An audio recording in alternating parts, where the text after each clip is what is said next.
नमस्कार छात्रों, प्रिय छात्रों, हम आजकल इस वीडियो कक्षा में ये जो ऑनलाइन क्लासेस हमारी चल रही है, कक्षा 12 की चल रही है फ़िलहाल, कुछ दिनों बाद कक्षा 11 की भी शुरू हो जाएगी।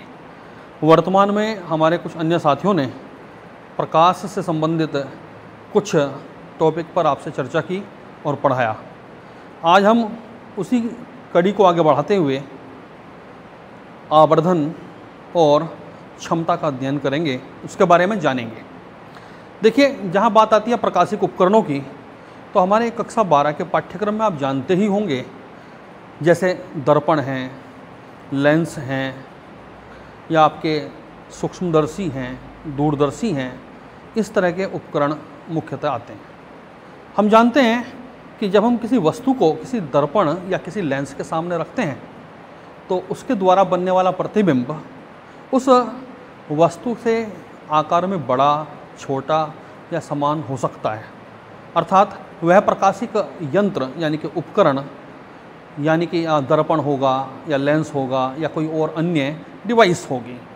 कोई ऑप्टिकल डिवाइस प्रतिबिंब को कितना बड़ा दिखा पाती है, वस्तु के आकार को कितना बढ़ाती है या घटाती है, इसी को हम आवर्धन कहते हैं। आज हम इसी पर चर्चा करेंगे, इसी के बारे में जानेंगे। तो आइए सबसे पहले जानते हैं हम दर्पण द्वारा प्रतिबिंब का आवर्धन। आखिर ये आवर्धन होता क्या है? सबसे पहले हम आवर्धन के जानते हैं। आवर्धन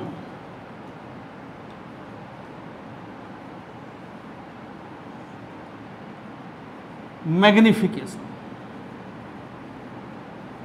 आवर्धन यानी कि मैग्निफिकेशन, मैग्नीफाई करने वाली कोई भी डिवाइस आवर्धक कहलाती है और उसके द्वारा की जाने वाली क्रिया आवर्धन कहलाती है। अगर हम इस शब्द पर ध्यान दें, जिसे हम कह रहे हैं आवर्धन, बच्चों, छात्रों, ध्यान से देखिए, इसके दो भाग हो सकते हैं, आ और Vardhan.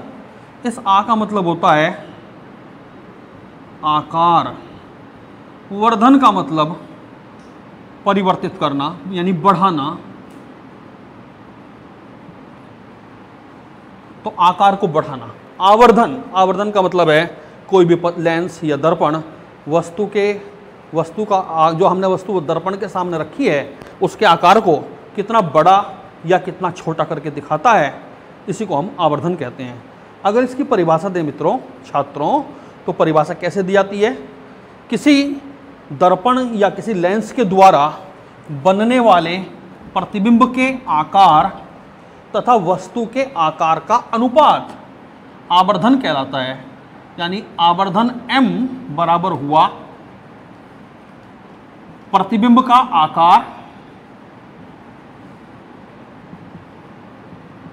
Size of image I upon वस्तु का आकार साइज ऑफ ऑब्जेक्ट, इसे मैं O से लिख रहा हूं। देखिए, तो क्या मतलब हुआ? m बराबर हुआ I बटे O, m बराबर I बटे O। ध्यान दें बच्चों, वस्तु का आकार अगर हम सेंटीमीटर में लेते हैं और बनने वाले प्रतिबिंब का आकार भी सेंटीमीटर है, तो अंश में भी सेंटीमीटर होगा और हर में भी सेंटीमीटर होगा। स्पष्ट है कि आवर्धन का न तो कोई मात्रक होता है और न ही कोई इसकी विमा होती है। अर्थात ये आवर्धन मात्रकहीन और विमाहीन राशि है। अब कभी कभी हम इसको ध्यान दें, बात आती है प्रतिबिंब दो तरह के होते हैं, या तो सीधा होगा या उल्टा होगा। अगर प्रतिबिंब सीधा होता है, देखिए O का मान यानी O जो होता है ये हमेशा धनात्मक होता है। वस्तु मुख्य अक्ष के ऊपर रखी होती है, तो वस्तु का आकार O सदैव धनात्मक लेते हैं। तब वस्तु के सापेक्ष यदि प्रतिबिंब उल्टा है तो I ऋणात्मक होगा उल्टे प्रतिबिंब के लिए, उल्टे प्रतिबिंब के लिए, और I का मान पॉजिटिव होगा सीधे प्रतिबिंब के लिए। क्या मतलब बच्चों? जो प्रतिबिंब उल्टा होता है वो मुख्य अक्ष से नीचे की ओर बनता है, और जो प्रतिबिंब सीधा होता है वो मुख्य अक्ष के ऊपर की ओर बनता है। इसीलिए मैंने यहाँ आप देख सकते हैं मैंने लिखा है O का मान पॉजिटिव, चूंकि वस्तु सदैव मुख्य अक्ष के ऊपर रखी है। I का मान ऋणात्मक होगा उल्टे प्रतिबिंबों के लिए, I का मान धनात्मक होगा सीधे प्रतिबिंबों के लिए। तब आप यहां से देख सकते हैं बच्चों M का मान, देखिए I का मान पॉजिटिव रखेंगे और O का मान भी पॉजिटिव रखेंगे, तो M कैसा आएगा? पॉजिटिव। किसके लिए? For erect image. इरेक्ट माने सीधा, यानी सीधे प्रतिबिंबों के लिए, जो सीधे प्रतिबिंब होते हैं उनके लिए M का मान धनात्मक होगा, और M का मान ऋणात्मक होता है फॉर इन्वर्टेड इमेज। इन्वर्टेड माने उल्टी, यानी उल्टे प्रतिबिंबों के लिए आवर्धन ऋणात्मक होता है, सीधे प्रतिबिंबों के लिए आवर्धन धनात्मक होगा और उल्टे प्रतिबिंबों के लिए आवर्धन ऋणात्मक होगा। बच्चों ये तो बात स्पष्ट है। चूंकि दोनों एक ही तरह की भौतिक राशियों का अनुपात है, इसलिए ना कोई मात्रक होता है ना ही कोई विमीय सूत्र होता है। अब आगे बढ़ते हैं बच्चों। आवर्धन को हम रेखीय आवर्धन के नाम से भी पुकारते हैं। आखिर रेखीय आवर्धन क्या? इसे हम V और U के पदों में भी प्राप्त कर सकते हैं। जरा अभी हम एक चित्र पर ध्यान देते हैं और समझते हैं।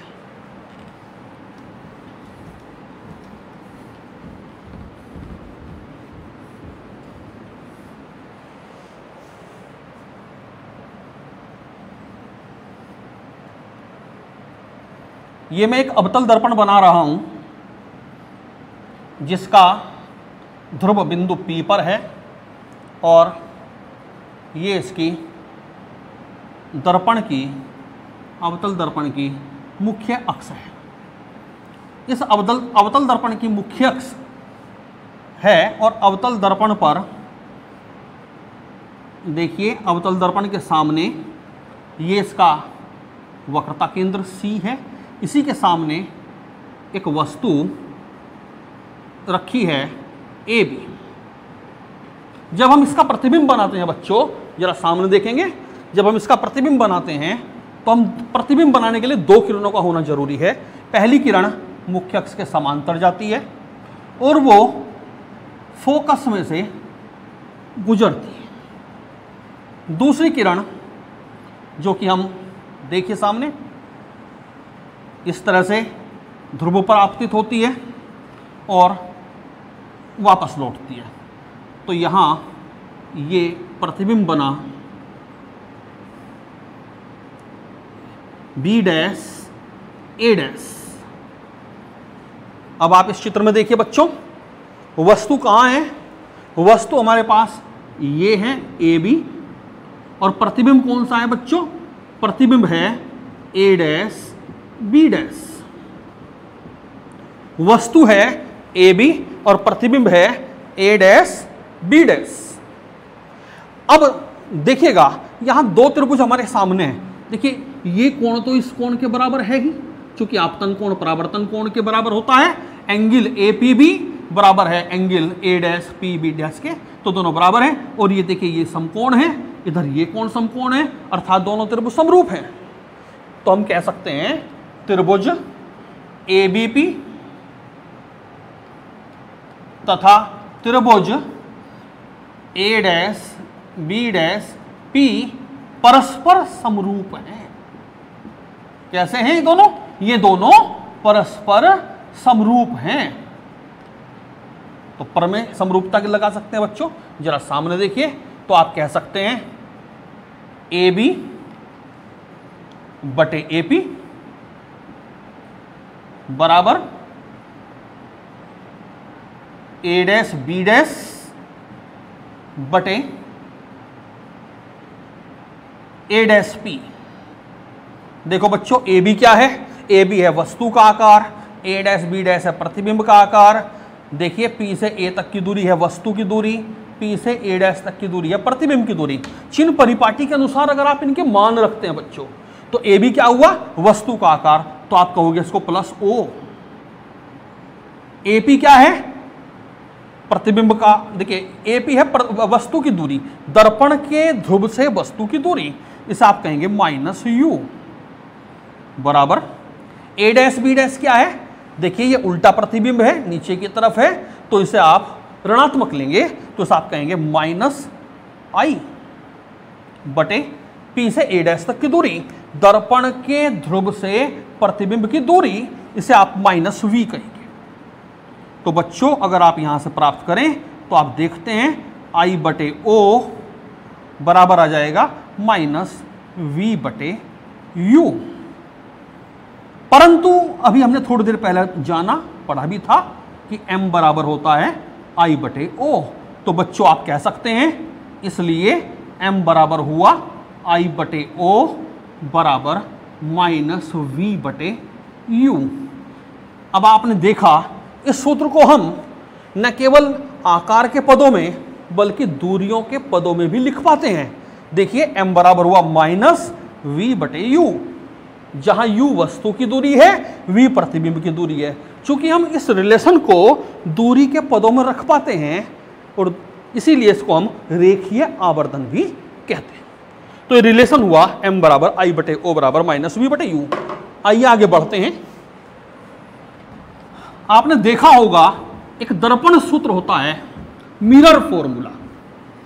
मिरर फॉर्मूला क्या है बच्चों, दर्पण सूत्र के बारे में आपने पढ़ा होगा, आपको पढ़ाया गया है। दर्पण सूत्र क्या होता है, देखिए वस्तु की दूरी u, प्रतिबिंब की दूरी v और दर्पण की फोकस दूरी f। इन तीन टर्म के बीच there are three terms u, v and f and there is a relation between these among these three terms. That particular relation is known as mirror formula. हम जानते हैं दर्पण सूत्र क्या होता है बच्चों, दर्पण सूत्र होता है 1/f is just equal to 1/v plus 1/u। ये आपने पहले पढ़ा है, आपको पढ़ाया गया है। अब देखिएगा, अब अगर हम दोनों पक्षों में बच्चों, इन दोनों पक्षों में जो समीकरण आप देख रहे हैं 1/f बराबर 1/v प्लस 1/u, अगर दोनों पक्षों में आप v से मल्टीप्लाई कर दें तो आपको क्या मिलेगा बच्चों, आपको मिलेगा v बटे f बराबर 1 प्लस v बटे u। और ध्यान दें बच्चों, मैं एक साइड में लिख रहा हूं m बराबर माइनस v बटे u। ये अभी थोड़ी देर पहले हमने पढ़ा है। तो v बटे u बराबर हुआ माइनस m। ये v बटे u ये देख रहे हैं, ये मान किसके बराबर हुआ बच्चों, ये मान माइनस m के बराबर हुआ। तो आप कह सकते हैं v बटे f बराबर 1 प्लस माइनस m। तो क्या बना बच्चों, m को इस साइड में ले आइए, तो ये m बराबर आ गया बच्चों 1 माइनस v बटे f। अगर आप इसका एलसीएम ले लेंगे you will have f minus v upon v। अब आपने देखा ये आवर्धन का सूत्र हुआ m, f और v के पदों में। बिल्कुल ठीक इसी प्रकार से आप एक दूसरा सूत्र m, f और u के पदों में भी प्राप्त कर सकते हैं। चलो देखते हैं क्या सूत्र प्राप्त हुआ बच्चों। ये सूत्र आया है m बराबर, मैं इसे लिख देता हूं साइड में, f माइनस वी बटे v। चलिए बच्चों, अब आप देखते हैं, अब हम दोनों पक्षों में u से मल्टीप्लाई करते हैं। इस समीकरण के दोनों पक्षों में हम u से गुणा करेंगे। ध्यान देंगे तो यह हो जाएगा u बटे f बराबर u बटे v प्लस 1। देखो बच्चों u बटे f बराबर, अब देखिए u बटे v बन गया, u बटे v अगर आप इसको उल्टा कर देंगे तो u बटे v हो जाएगा माइनस 1 अपॉन m प्लस 1। देखो बच्चों आप इसे इधर ले जाइए और इसको इधर ले जाइए, ये हो जाएगा 1/m बराबर 1 माइनस u बटे f। एलसीएम लेंगे f माइनस u बटे f और you can say inverting the both side we will have m is equal to f upon f minus u. This is a particular relation among f, u and m. तो देखिए एक सूत्र बन गया m बराबर f बटे f minus u. अब देखिए हमारे पास तीन सूत्र बने, m बराबर माइनस v बटे u, m बराबर f माइनस v बटे v, m बराबर f बटे f माइनस u. इन सूत्रों का प्रयोग बच्चों आप आंकिक प्रश्नों को हल करने में करेंगे. चलिए एक छोटा सा फॉर्मूला एक सवाल देखता हूं बिल्कुल इसी तरह का, इसी सूत्र पर आधारित. क्वेश्चन क्या है बच्चों? क्वेश्चन है, प्रश्न पर ध्यान दें और सुनिए. 2.5 मीटर दूरी के एक उत्तल दर्पण के सामने, क्या प्रश्न है बच्चों? 2.5 मीटर फोकस दूरी के उत्तल दर्पण के सामने, उत्तल दर्पण के सामने कोई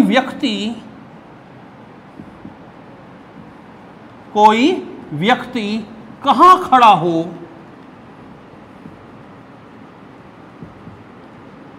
कि उसका प्रतिबिंब आधी ऊंचाई का बने, कि उसका प्रतिबिंब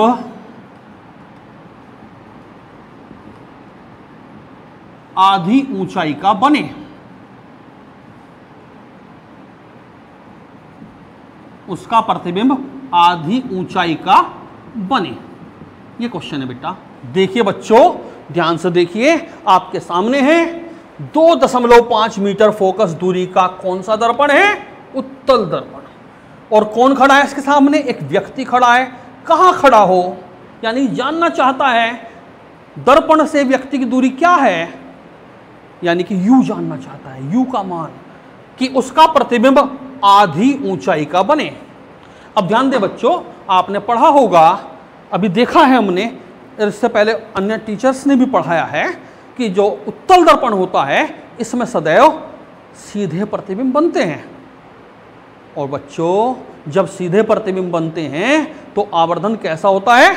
आवर्धन हो जाता है धनात्मक. और यहां साफ कहा है प्रतिबिंब कितनी ऊंचाई का बने? आधी ऊंचाई का बने. तो इसलिए अब देखते हैं हमें दिया क्या गया है. What we have given here, we are given here m is equal to plus half, चूंकि प्रतिबिंब आधी ऊंचाई का है इसलिए. दूसरा f is equal to 2.5 metre. हमसे क्या जानना चाहता है? हमसे जानना चाहता है u बराबर क्या, अर्थात वह व्यक्ति दर्पण के सामने कितनी दूरी पर खड़ा हो. तो बच्चों अब आप देखिए, आपके पास यहां देखेंगे आप m है, आपके पास बच्चों यहां आपके पास f है, आपको u ज्ञात करना है. तो बहुत सीधी सी बात है, आप इस फॉर्मूले का प्रयोग कर लेंगे. m बराबर f बटे f माइनस u. इसमें अगर आप मान भर देते हैं तो 1/2 बराबर 2.5 बटे 2.5 minus u. After calculation we will find the value of u. And बच्चों जब हम गणना कर लेते हैं तो हमें u का मान प्राप्त होता है -2.5 मीटर. अर्थात वह व्यक्ति दर्पण के सामने यदि 2.5 मीटर की दूरी पर खड़ा हो जाएगा तो उसे अपना प्रतिबिंब दर्पण में आधी ऊंचाई का प्राप्त होगा. इस तरह से हमने इस फॉर्मूले का एप्लीकेशन एक छोटे से न्यूमेरिकल के माध्यम से समझा. आइए आगे बढ़ते हैं. लेंस द्वारा प्रतिबिंबों का आवर्धन. जिस तरह से आपने दर्पण के लिए आवर्धन देखा, इसी प्रकार हम लेंस के संबंध में भी आवर्धन का अध्ययन करेंगे.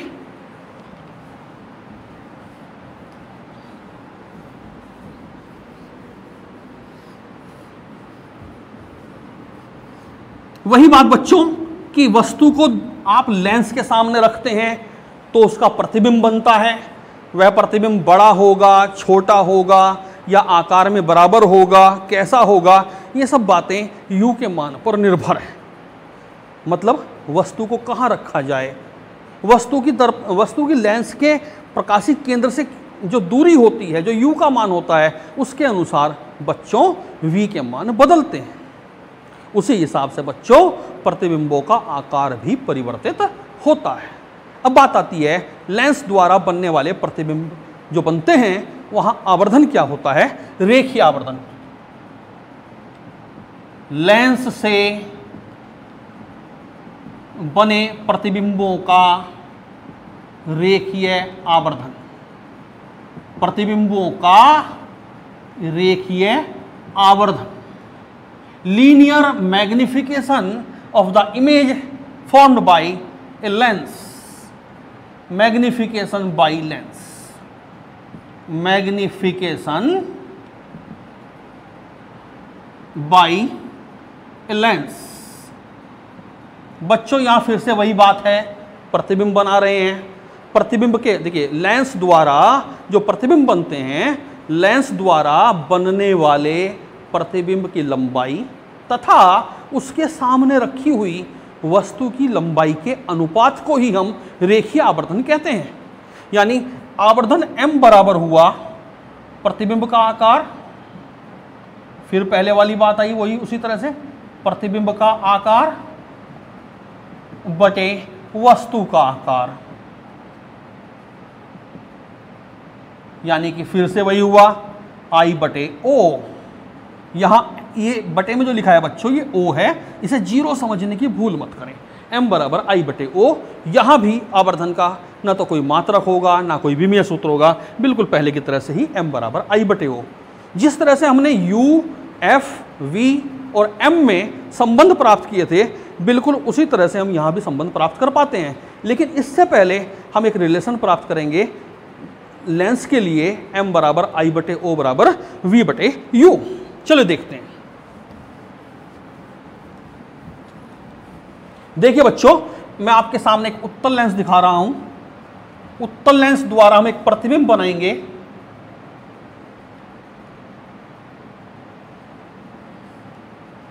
ये देखिए, ये लेंस है,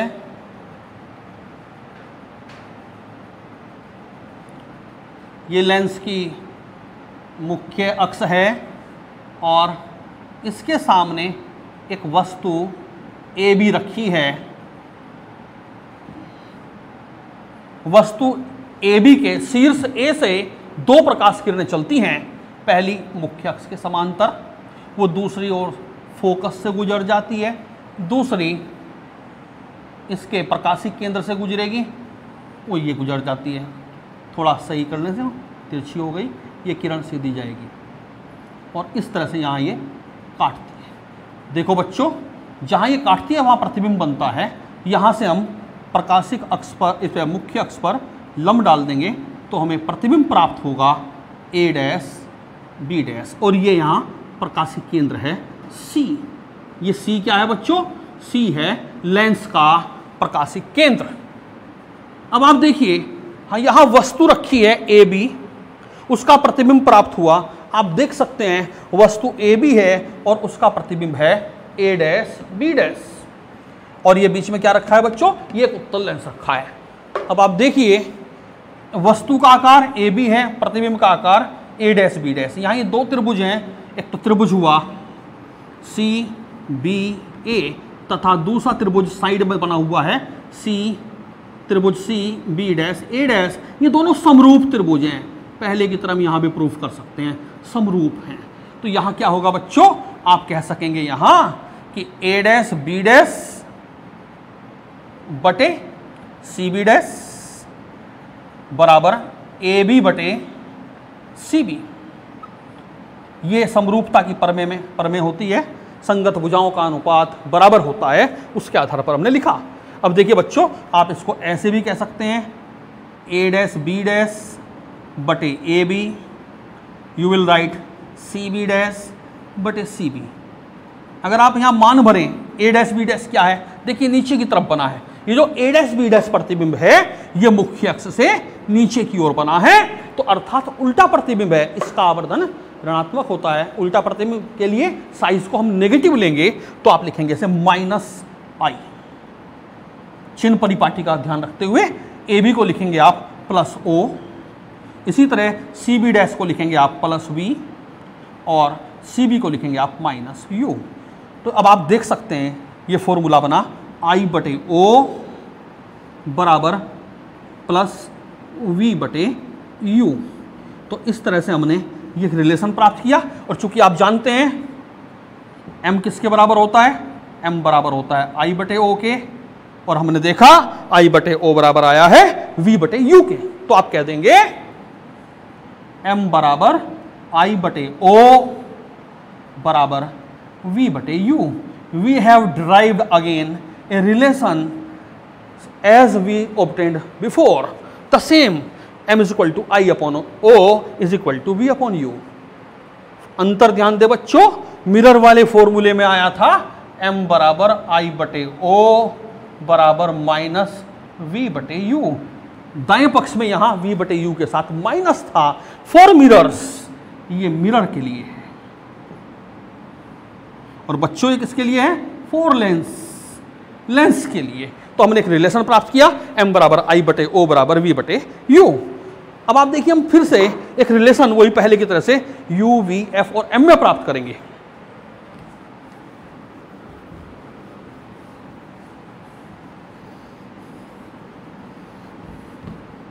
देखो बच्चों, एक लेंस फॉर्मूला होता है जिसे कहते हैं लेंस सूत्र, यानी कि किसी लेंस के लिए u, v, f में संबंध जो होता है वो लेंस फॉर्मूला कहलाता है 1 अपॉन एफ बराबर 1 upon v minus 1 upon you.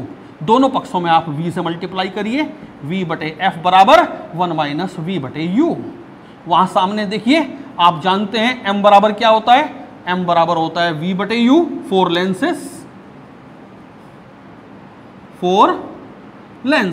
तो v बटे यू के स्थान पर आप यहाँ लिख पाएंगे m, इसलिए m बराबर हो गया 1 माइनस वी बटे f। एलसीएम लेंगे f माइनस वी बटे f। इस तरह से हमने एक फॉर्मूला प्राप्त किया m बराबर f माइनस वी बटे f। देखिए बच्चों, अगर हम इसी रिलेशन को अब u से मल्टीप्लाई करें, इसका दूसरा रूप देखिए यहाँ, अगर हम u से मल्टीप्लाई करते हैं तो वी विल हैव u बटे f is equal to u बटे v minus 1, it is u upon f and we will have it 1 upon m minus 1। So 1 upon m is equal to u upon f plus 1। LCM लेने के बाद आया बच्चों u plus f बटे f। So we will have m is equal to f upon u plus f। देखिए फिर से हमने एक रिलेशन, ये देखिए बाईं ओर देखेंगे तो ये रिलेशन f, v और m के बीच है, दाईं ओर देखेंगे तो रिलेशन m, f और u के बीच है। हम इन सूत्रों का इस्तेमाल गणनाओं में आंकिक सूत्रों को हल करने के लिए कर सकते हैं। ध्यान दे बच्चों, जब हम इन सूत्रों का प्रयोग करते हुए होंगे तो हमें u, v आदि के मान चिन्ह परिपाटी को ध्यान में रखकर रखने हैं। देखिए इसमें 3 टर्म है v, f और m, यहाँ भी 3 टर्म है m, f और u।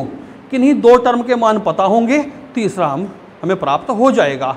लेकिन ध्यान रखेंगे u, v और f के मान चिन्ह परिपाटी के अनुसार ही रखें, जैसा कि आंकिक प्रश्नों में दिया रहता है। अब आइए आगे बढ़ते हैं बच्चों, क्षमता के बारे में बात करेंगे। दर्पण की क्षमता। देखिए क्षमता का मतलब होता है कोई दर्पण या कोई लेंस जब उस पर किरणें गिरती हैं, वस्तु से आने वाली प्रकाश किरणें जब दर्पण या वस्तु पर गिरती हैं तो वह किरणों को कितना मोड़ता है, किरणों को कितना फैलाता है, यह उसकी क्षमता कहलाती है। बच्चों, जब हम दर्पण की क्षमता की बात करते हैं तो हम दर्पण की क्षमता के बारे में बता रहे हैं।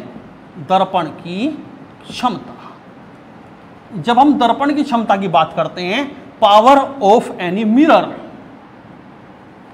Power of any spherical mirror, गोलीय, कैसा है बच्चों, स्फेरिकल मिरर, गोलीय दर्पण की बात कर रहे हैं तो पावर होती है P is equal to -1 upon F। ये हम बात कर रहे हैं बच्चों दर्पण की क्षमता के लिए, P is equal to -1 upon F। और इसका मात्रक होता है डायोप्टर। ध्यान दें, उत्तल लेंस की अगर हम जहां बात करें तो उत्तल लेंस के लिए फोकस दूरी धनात्मक होती है बच्चों, इसलिए सॉरी हम बात कर रहे हैं यहां दर्पण की। उत्तल दर्पण के लिए जो फोकस दूरी होती है वो धनात्मक होती है, इसलिए उत्तल दर्पण के लिए क्षमता, उत्तल दर्पण के लिए क्षमता नेगेटिव होगी क्योंकि फोकस दूरी धनात्मक है। अगर बात करें हम अवतल दर्पण की, तो अवतल दर्पण के लिए जो फोकस दूरी होती है वो ऋणात्मक होती है, इसलिए क्षमता धनात्मक होगी। यानी अवतल दर्पण के लिए क्षमता धनात्मक होती है और उत्तल दर्पण के लिए क्षमता ऋणात्मक होती है। अब बात करेंगे बच्चों लेंस की क्षमता के बारे में। पावर ऑफ एनी लेंस, वही पहली वाली बात, क्षमता का मतलब होता है कि लेंस किरणों को कितना मोड़ सकता है। देखिए अब आप, मैं दो लेंस दिखा रहा हूं, एक लेंस ये देखिए सामने और दूसरा लेंस इसी के नीचे बना रहा हूं, इसे देखिए। दोनों पर समांतर किरणें आकर गिर रही हैं। पहले लेंस ने किरणों को यहां तक देखिए ये मोड़ा, आप देख रहे हैं इसका फोकस पॉइंट यहां है। दूसरे लेंस ने किरणों को यहां मोड़ा, इसका फोकस पॉइंट यहां है। चित्र देखिए, अब आप दोनों चित्रों को बड़े ध्यान से देखिए। इन दोनों चित्रों को देखने से पता लगता है जो ऊपर वाला लेंस है ये किरणों को कम मोड़ रहा है और ये किरणों को ज़्यादा झुका रहा है, ज़्यादा मोड़ रहा है। देखिए ये झुकाव देखिए और ये झुकाव देखिए, साफ दिखाई पड़ रहा है। ये जो लेंस L1 है ये किरणों को कम झुका रहा है, लेंस L2 किरणों को ज़्यादा झुका रहा है, अर्थात लेंस L2 की क्षमता अधिक होती है। लेकिन साथ साथ देखेंगे बच्चों फोकस दूरी कम हो गई, यहाँ फोकस दूरी ज़्यादा है। इससे पता लगा कि किसी लेंस की क्षमता उसकी फोकस दूरी के व्युत्क्रमानुपाती होती है। Power of any lens is inversely proportional to the focal length of lens. So we can write here P is equal to K upon F। ये K क्या है बच्चों? ये एक समानुपातिक स्थिरांक है, इसका मान मेजरिंग सिस्टम पर डिपेंड करता है। फॉर SI सिस्टम, अगर आप SI सिस्टम की बात करते हैं तो K की वैल्यू 1। फॉर CGS सिस्टम, अगर आप CGS प्रणाली की बात करेंगे तो K का मान 100, यानी कि P is equal to 1 upon F in SI and P is equal to 100 upon F in CGS। इस तरह से हमने लेंस की क्षमता पढ़ी। यहाँ भी ये मात्रक देखिए डायोप्टर ही होगा। अब आप एक छोटा सा एक न्यूमेरिकल देखिए, एक क्वेश्चन है। देखो बच्चों आपके सामने एक प्रश्न है, एक उत्तल लेंस की क्षमता ज्ञात करनी है जिसकी फोकस दूरी 20 सेंटीमीटर है। एक उत्तल लेंस की फोकस दूरी 20 सेंटीमीटर है, क्षमता ज्ञात कीजिए। फोकस दूरी तो हुई +20 सेंटीमीटर। आपको पावर ज्ञात करनी है। देखिए मात्रक प्रणाली पर ध्यान दें, CGS प्रणाली है तो आप कहेंगे P is equal to 100 upon F, यानी 100/20। तो बच्चों ये आया +5 डायोप्टर। तो यहाँ लेंस की क्षमता हो गई 5 डायोप्टर। इस तरह से हम फोकस दूरियाँ फोकस दूरी पता होने पर लेंस की क्षमता ज्ञात कर सकते हैं। लेकिन एक बात आती है, जब लेंस संयोजन की बात करें, जब लेंस संपर्क में रखे हों, लेंस की क्षमता ज्ञात करना जबकि दो लेंस संपर्क में रखे हों। ये देखिए ये पहला लेंस है और इसी के साथ कांटेक्ट में एक दूसरा लेंस रखा है। Lenses are placed in contact with each other. यहां आप देख सकते हैं दो लेंस हैं, लेंस L1, लेंस L2। पहले लेंस की फोकस दूरी F1, दूसरे लेंस की फोकस दूरी F2। और बच्चों आप बहुत अच्छी तरह जानते हैं लेंस संयोजन की क्षमता का सूत्र है 1/F बराबर 1/F1 plus 1/F2। And you know in SI system ये जो 1/F होता है, this is power of the combination. Here we can write P1 plus P2। ये जो है आप देख सकते हैं ये P1 हुआ, ये 1/F2 को आप P2 लिख रहे हैं, तो P is equal to P1 plus P2।